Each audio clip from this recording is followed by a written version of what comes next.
Welcome to my channel. Then आज हम लोग पढ़ेंगे ज्योग्राफी की एनसीईआरटी बुक। देन हम लोग स्टार्ट करते हैं। तो this is the geography chapter 2 NCERT book. हम लोग आज पढ़ेंगे chapter 2 globe latitudes and longitudes. तो हमारा इसमें लिखा है in the previous chapter you have read that our planet Earth is not a sphere, it is lightly flattened at the north and the south poles and bulged into the middle. Can you imagine how it looks? You may look at a globe carefully in your classroom to get an idea. Globe is a true model miniature form of the earth.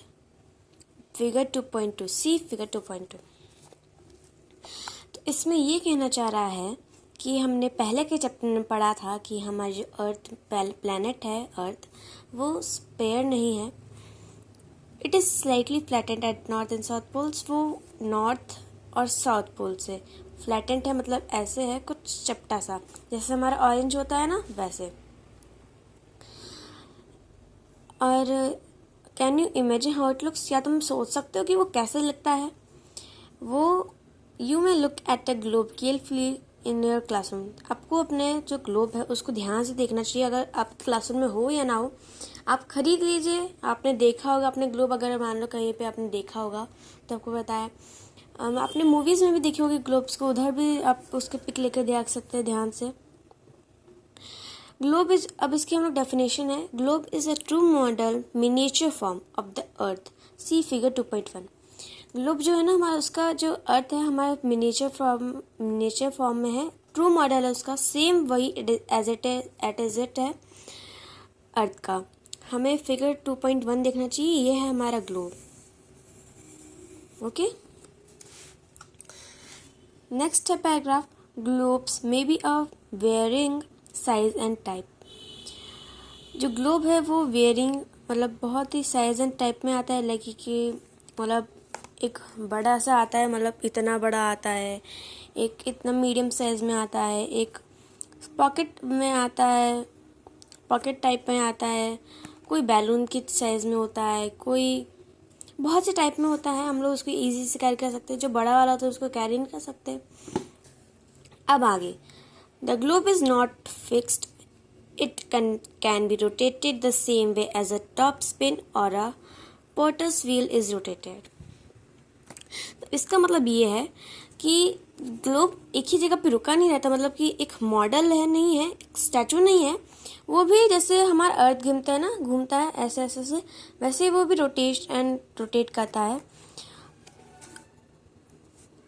तो on the globe countries, continents and oceans are shown in their correct size. अब इसका आगे का है कि जो globe है ना उस पर कंट्री, कॉन्टिनेंट्स, ओशियंस एक्सेट्रास जो भी चीज़ें होती हैं वो सब इसमें करेक्टली दिखाया जाता है. जैसे कि आप देख सकते हैं ध्यान से, जैसे कि यहाँ पे ओशियन है, यहाँ पे ज़्यादा ग्रीनरी है, ऐसे ऐसे दिखाया है. It is difficult to describe the location of a point on a sphere like the earth. हम लोग अच्छे से डिस्क्राइब नहीं कर सकते हैं लोकेशन को स्फीयर शेप में अर्थ की तरह. Now the question arises as to how to locate a place on it. अब हमारे में क्वेश्चन आ रहा होगा कि हम लोग जो ग्लोब है उस पर हम लोग कैसे समझेंगे ये कहाँ पे है, कैसे है. आता होगा, बहुत ही लोगों में आता होगा. We need certain points of reference and lines to find out the location of places. हम लोगों को बहुत तरह के पॉइंट्स चाहिए रहते हैं, बहुत सी चीज़ें चाहिए रहती हैं एग्जैक्टली डिफ़िकल्ट जो रहती है जहाँ पे उसके लिए चीज़ें चाहिए रहती हैं. लाइक एरो, पॉइंट, एक बड़ा पॉइंट. लाइक हमारे इंडिया में है, मान लो इंडिया है हमारा, उस पर जो हमारा जो हार्ट कहलाता है इंडिया का, दिल्ली, उस पर हम लोग बड़ा सा पॉइंट लगाते हैं. ये हमारा इंडिया हमारा दिल्ली हो जाता है. अब हम लोग आगे बढ़ते हैं. वैसे चीज़ें चाहिए रहती है. You will notice that a needle-like structure is fixed through the globe in a tilted manner, which is called its axis. आपने नोटिस किया होगा ग्लोब में कि एक निडल टाइप रहता है जो फिक्स्ड रहता है ग्लोब पे टिल्टेड मैनर पे, मतलब उसी के शेप में ऐसे देख रहे हैं ना, ऐसे उसको हम लोग एक्सिस कहते हैं। मतलब ना अर्थ की भी एक्सिस है बट वो दिखती नहीं है, इसलिए ग्लोब पे दिखाया गया है वो कैसे एक्सिस पे रहती है। आप देख रहे होंगे कि अर्थ जो है ना हमारी थोड़ी सी टिल्टेड मैनर पे, मतलब ऐसे थोड़ी सी स्लैंट है इस तरह से। अब आगे, points on the globe through which the needle passes are two poles, north pole and south pole.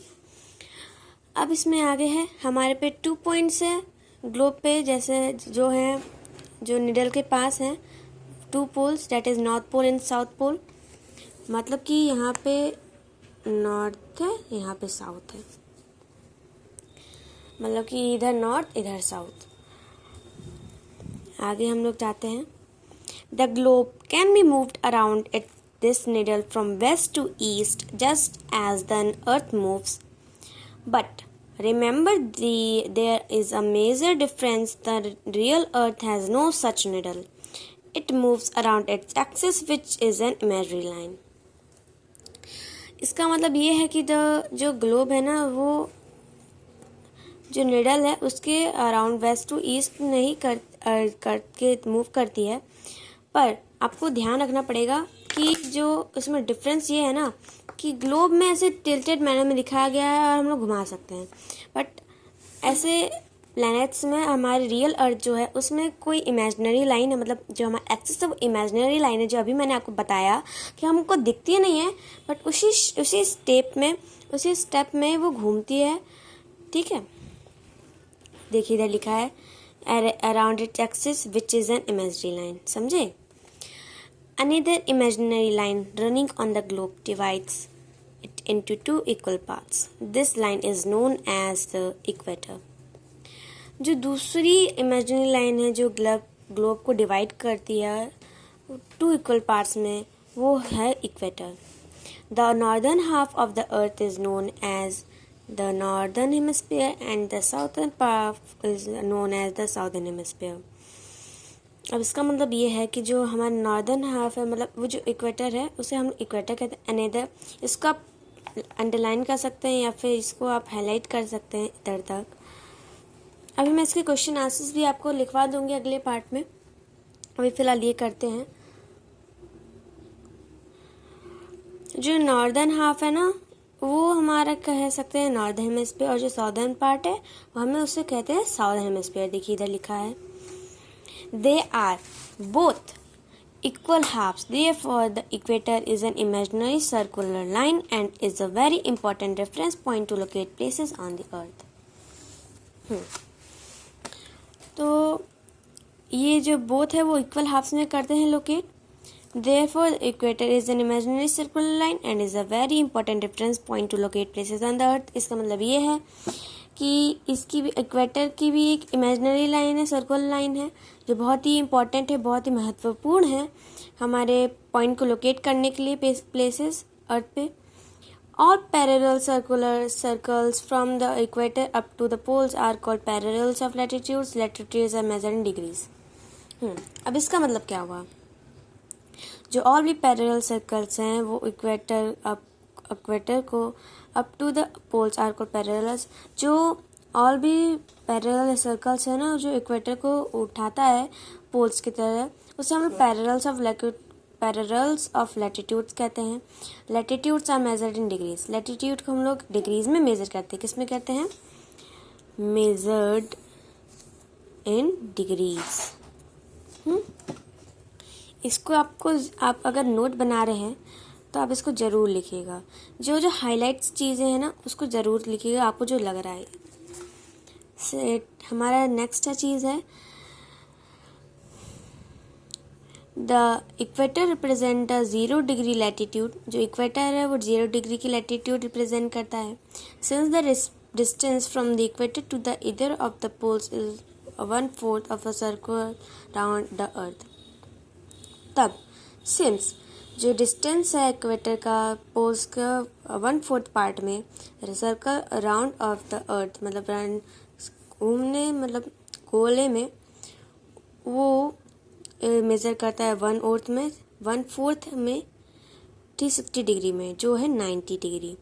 Thus 90 degrees north latitude marks the north pole and 90 degrees south latitude marks the south pole. तो 90 degree जो north है वो latitude में, उसे north pole कहेंगे, और जो 90 degree south में होगा उससे साउथ पोल कहेंगे। लाइट मार्क करता है साउथ पोल को। 90 डिग्री दोनों बराबर, मतलब 180 डिग्री एक तरह से हो गया। तो मैं आपको दिखा दूँ, ये है हमारा लैटिट्यूड, ठीक है, ये है हमारा लैटिट्यूड। देखिए 1/4 में मेज़र कर रहा है। अगर आपको लग रहा है 1/4 में मेज़र कर रहा है तो आप मुझे कमेंट में बताइएगा। अगर आपको इसका भी एक अलग से चाहिए तो मैं आपको, अगर आप कमेंट में करना चाहे तो कर सकते हैं पिन, और आप उसको फिर मुझे बता के मैं उसको देख कर आपको मैं ज़रूर करूँगी। As such, all parallels north of the equator are called north latitudes. एक मिनट। तो सब जानते हैं कि जो ऑल जब पैरेलल्स है नॉर्थ के, वो इक्वेटर को हम लोग नॉर्थ लैटिट्यूड कहेंगे। Similarly all parallels south of the equator are called south latitude. वैसे ही जो साउथ पैरेलल है उस इक्वेटर पे, वो साउथ लैटिट्यूड कहेंगे। समझे?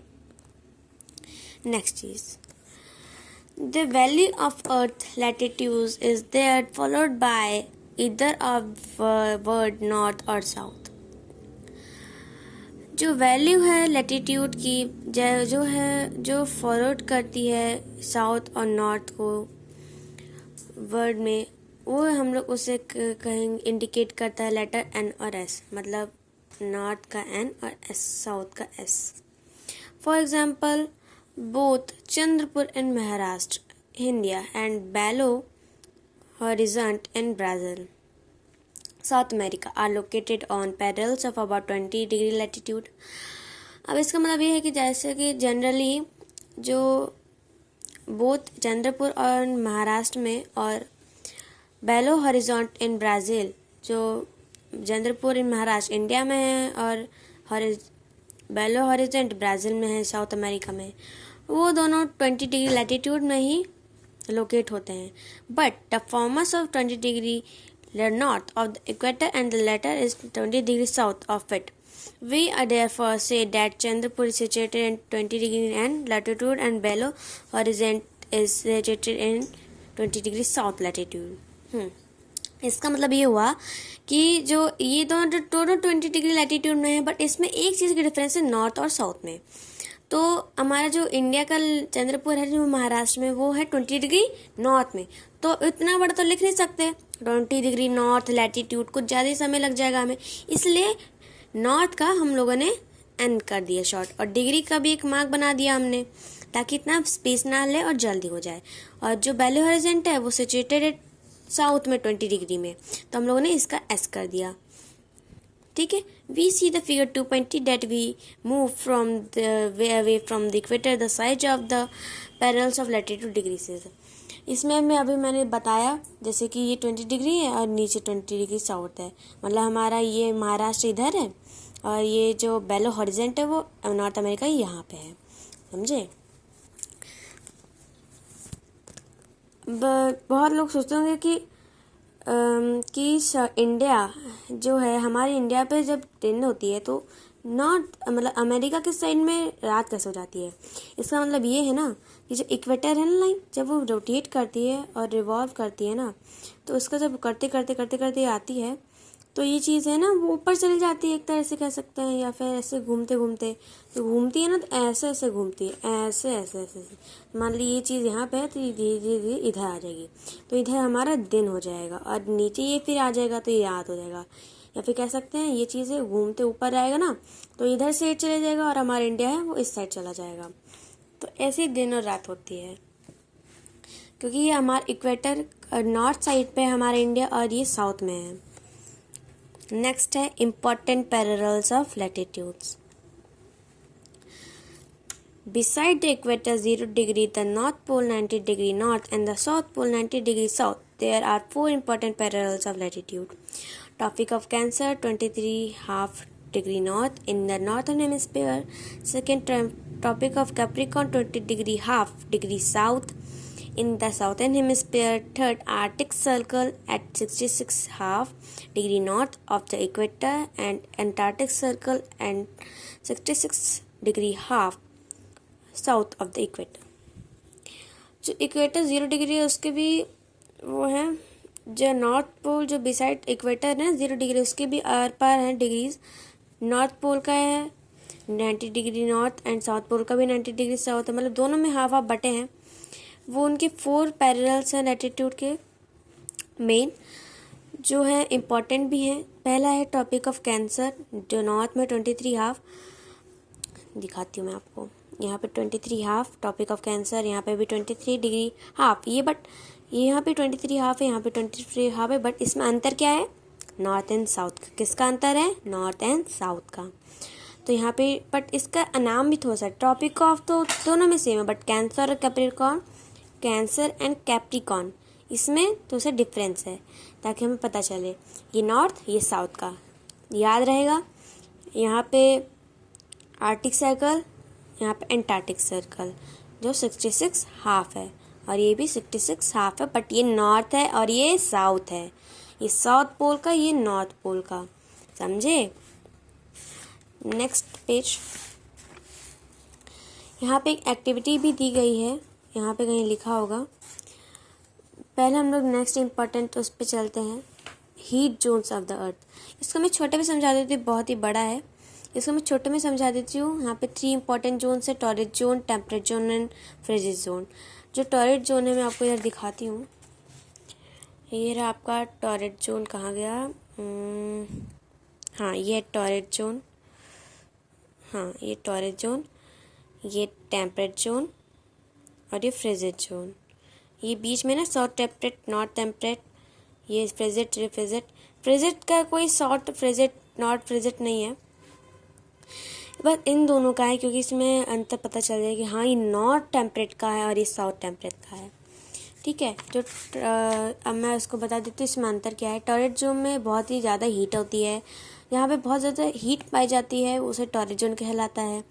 और जो टेम्परेट जोन है वहाँ पे जो टेम्परेचर है वो मतलब बराबर चलता है, मॉडरेट है, moderate temperature, these are therefore temperate zone. मतलब यहाँ पे टेम्परेचर इतना बड़ा नहीं है, ना ज़्यादा घटा है ना ज़्यादा गर्म है, दोनों बराबर पे रहता है। और यहाँ पे फ्रिजिड है, जहाँ पे एकदम बर्फ़ जमी रहती है, एकदम तगड़ी बर्फ़। आपने देखा होगा ना लाइक मूवीज़ में कि लोग इग्लूज पे बना के रहते हैं, वही चीज़ होती है साउथ, नॉर्थ पोल में ज़्यादा, नॉर्थ साउथ में ऐसा ज़्यादा होता है। नेक्स्ट है लॉन्गिट्यूड्स, ये है हमारा लॉन्गिट्यूड्स। ठीक है, आप चाहें तो इसको डायग्राम बना सकते हैं आप नोट करने के लिए। लाइक इधर का भी एक इम्पॉर्टेंट लैटिट्यूड हीट जोन्स का भी है इधर। ये 3 जो है ये मेन डायग्राम्स हैं, एक ये भी ग्रेड का है। अब इसको आगे पढ़ा जाएगा, फिलहाल इसको लॉन्गिट्यूड्स को हम लोग समझ लेते हैं। लॉन्गिट्यूड्स ऐसे ऐसे हो चलती हैं और लैटिट्यूड्स कैसे चलती हैं, लाइक ऐसे,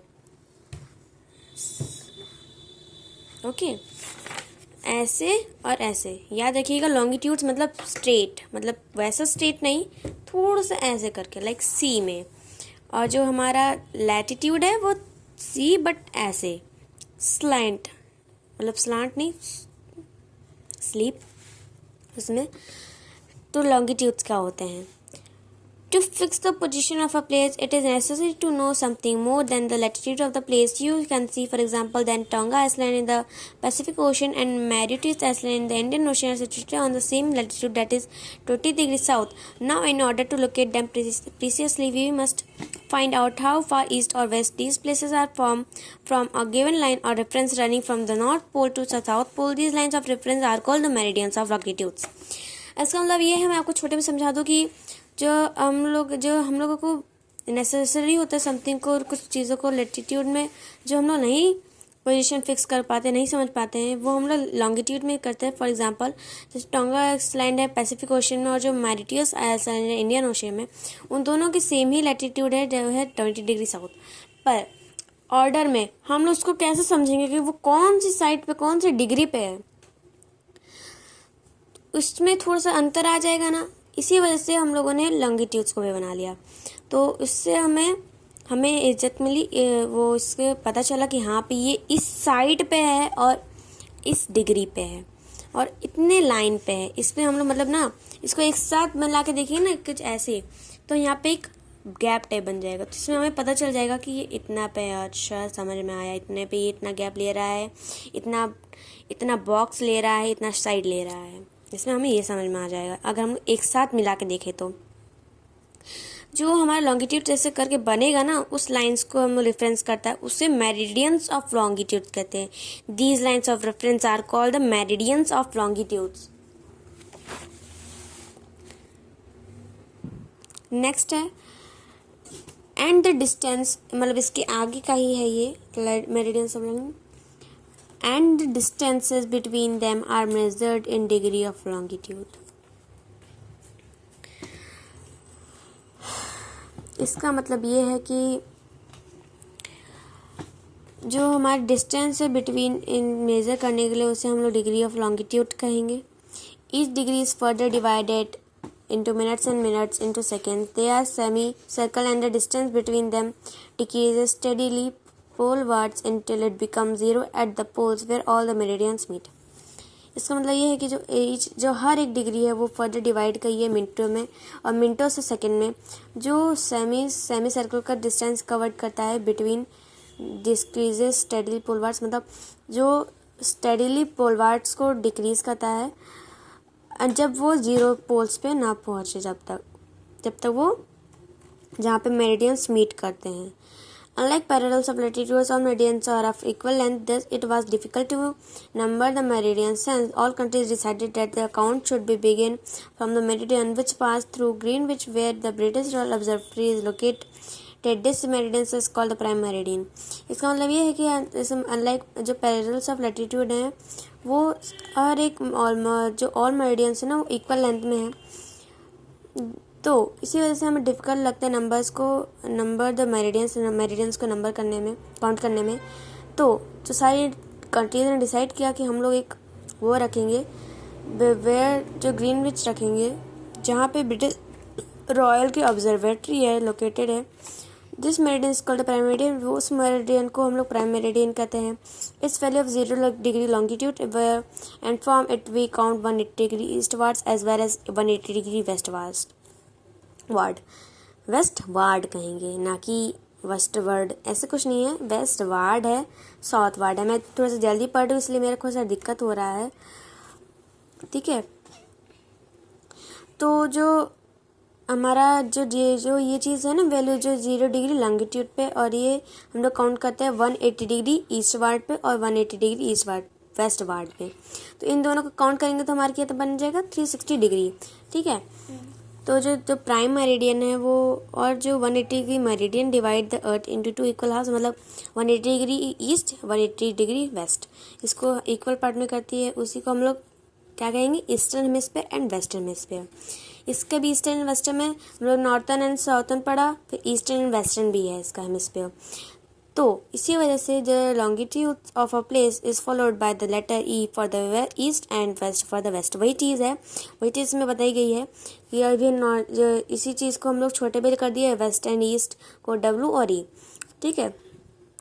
it is how have tested the note that 180 degree, ऐसी चीज़ है। जब हम लोग लिखते हैं, हम लोग इंटरेस्ट करते हैं नोट लिखने में, तो हम लोग 180 डिग्री ईस्ट लिखते हैं, 180 डिग्री। इसको हम लोग छोटे में वही सेम लाइन को हम लोग छोटे में भी लिख सकते हैं, 180 डिग्री डब्ल्यू 1 डिग्री ई, ठीक है। तो नेक्स्ट चीज़ है, अभी हम लोग ग्रेड भी है, इसको अभी इसमें पढ़ेंगे। पहले देख लेती हूँ मैं कि कितना और बचा है। अभी फिलहाल ख़त्म होने वाला है, आपको इतना और टाइम नहीं पास होगा आपका मेरी वजह से, तो अभी थोड़ा सा और पढ़ लेते हैं। थोड़ा सा और टाइम लगेगा, बट आपको मैं अच्छे से एक्सप्लेन कर रही हूँ, तो प्लीज़ इसको थोड़ा सा मुझे सपोर्ट कीजिए, लाइक एंड सब्सक्राइब करिए मेरे चैनल को, और ज़रूर बताइएगा मैंने कमेंट में, अगर मेरी कोई मिस्टेक होगी तो मुझे ज़रूर पिन कर दीजिएगा कमेंट में, ताकि मैं उस गलती को सुधारूँ और मैं और भी अच्छे से आपको समझा सकूँ।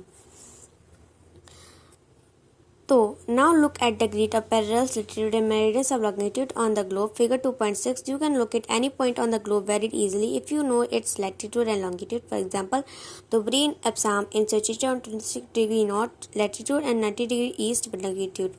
Find out the point where these two lines cut each other. That point will be the location of Dhubri.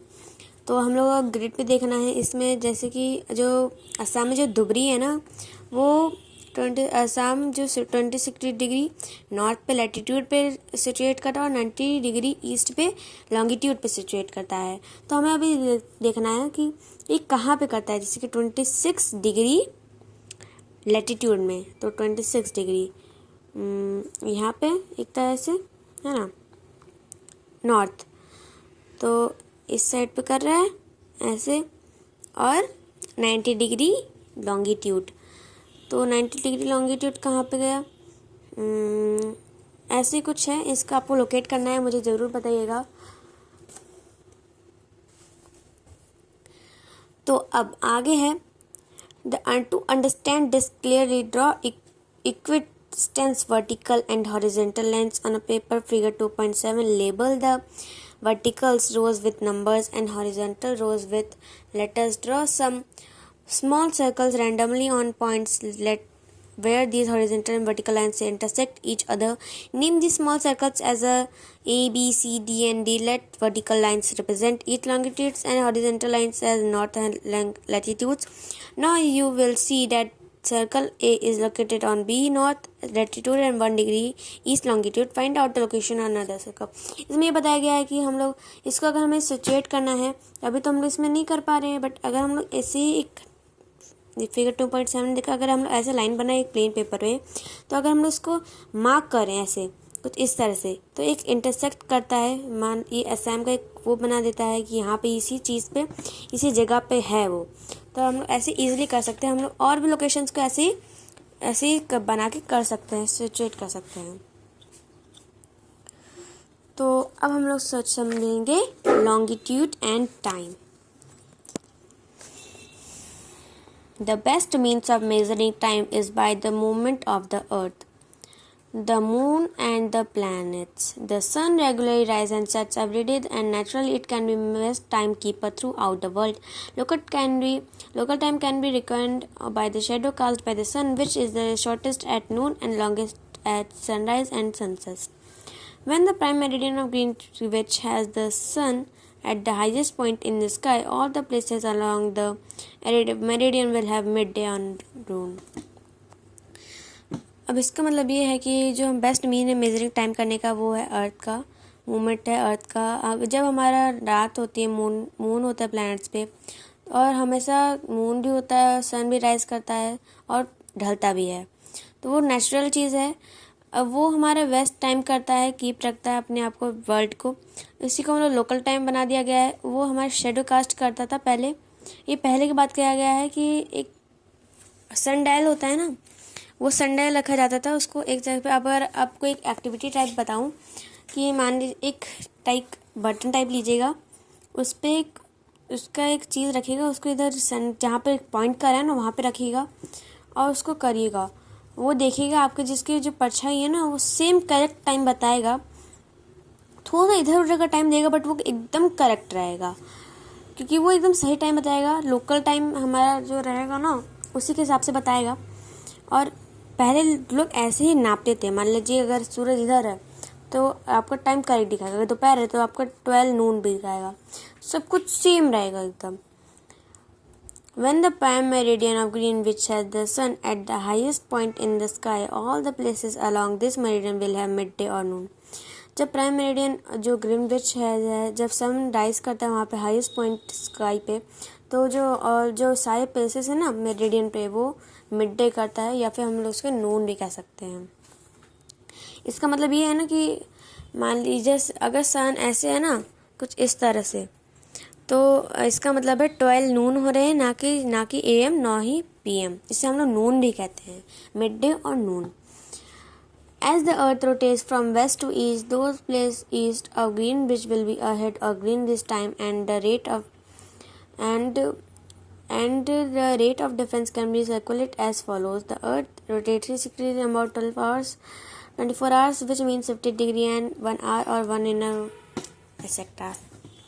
इसका मतलब ये छोटे में समझाऊँ तो, कि बहुत बड़ा पैराग्राफ है, मैं आपको स्मॉल में समझाऊँ तो, कि ये इसका मतलब ये है ना कि जो हमारा जो अर्थ रोटेट करता है वेस्ट टू ईस्ट है, वो ग्रीनविच के अहेड रहता है, वही टाइम को उसको बिहाइंड करता है वेस्ट है।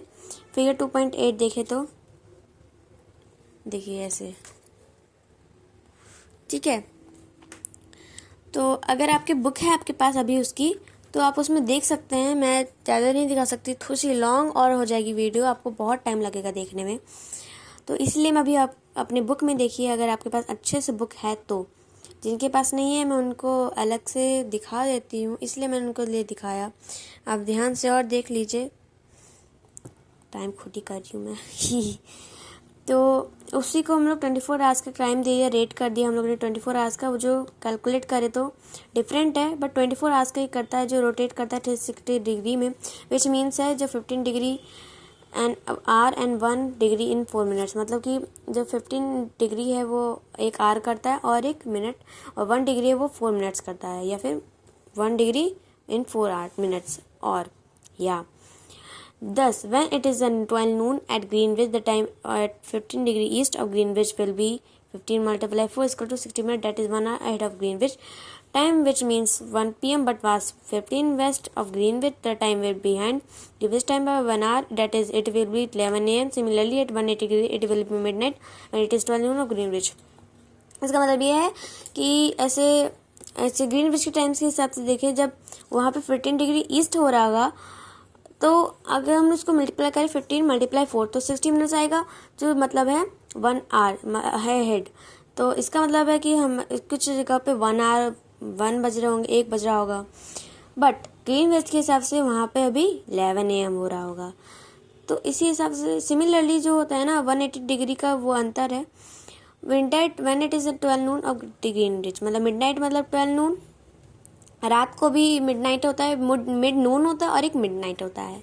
मिडनाइट मतलब रात को, और मिड नून मतलब दोपहर के बीच में, उसे भी 12 नून और 12 मिडनाइट, ठीक है। ऐसे ग्रीनविच पे at any place a watch can be adjusted to read 12 o'clock when the sun is एज। इसका मतलब ये है ना कि इसमें ये चीज़ बताई गई है इस चीज़ में, इस छोटे से पैराग्राफ में, कि हमारे पास वॉच रहती है, हमेशा हर एक इंसान के पास वॉच रहती है, ठीक है।